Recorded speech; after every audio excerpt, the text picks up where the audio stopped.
Welcome back, viewers and subscribers. It's your girl, Star Flames, and we are back with another video, baby. In this video, we're gonna talk about Ye having everyone in shock, and then again, not so shocking. Let's talk about it, shall we? Because Ye has officially launched his Bully album, and he had a listening party at the Sophie Stadium in Los Angeles, California.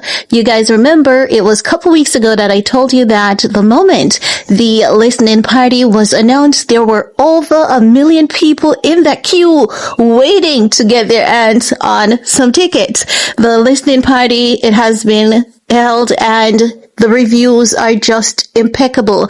I haven't seen one negative comment. When you hear Charlemagne the God say Kanye is one of the greatest artists of all time and his music is still top tier, you must know how good this album is. Can you imagine Charlemagne the God giving Ye kudos for his Bully album? Yes, he did. However, what he's saying, there isn't much excitement around it this time around. Like he's saying this is the first time Ye is doing an album without much excitement as he used to had, right? Which is half true. But what Lauren is saying to him, honey, you may not see the excitement, but did you see that there were 1 million people in that queue within an hour to get those tickets? Do you need more excitement than that? Absolutely not, honey. Absolutely not. Kanye's always been so great musically that you always going to check for Kanye's music, right? Yes. For the most part. But I don't know what Kanye could do to make people care about the new music in like a massive way. You know what I mean? Like, think about back in the day how there was a frenzy around Kanye. No, everyone said that the listening party was top tier. The visuals were impeccable. The Yeezy fashion was out there. Bianca Censori was a very instrumental piece in this listening party. You know that Ye has told us that Bianca is the architect that brings his vision to reality. So you know that Bianca has been doing the stage design, the costumes, and all of that. Now, many critics have also been asking, where's Bianca? We haven't seen Bianca. Honey, it is because Bianca is taking on greater roles in her husband's life. So as such, normally when you would see Bianca showing up at a listening party together with Ye, we're not going to see much of that. We see them leaving, but you're not seeing them arriving. And that is because Bianca is basically cushioning Ye from a lot of things. She arrives at the venue. She ensures that the venue is set up to vision. She ensures that everything is up on par. Then she gets in her cute outfit. Hubby then arrives, steps on the stage to do his thing. You guys know that Ye is back on his meds, but he's navigating seamlessly. The last time he had his show in Mexico, a lot of people were being a little bit mischievous, saying that Ye looked as though he was asleep on stage. That's not true. When he was exiting the stage and exiting the venue, he appeared a bit sleepy, which is natural because his body has to adjust to the medication, the dosage, and all of that. So, with the ones who were being a little bit mischievous, you guys can see that Ye's music is still good. Many people said that it wasn't going to be good. However, now they are eating their words, honey, and everyone is saying the old Ye is back and they're loving it. They're loving every bit of it.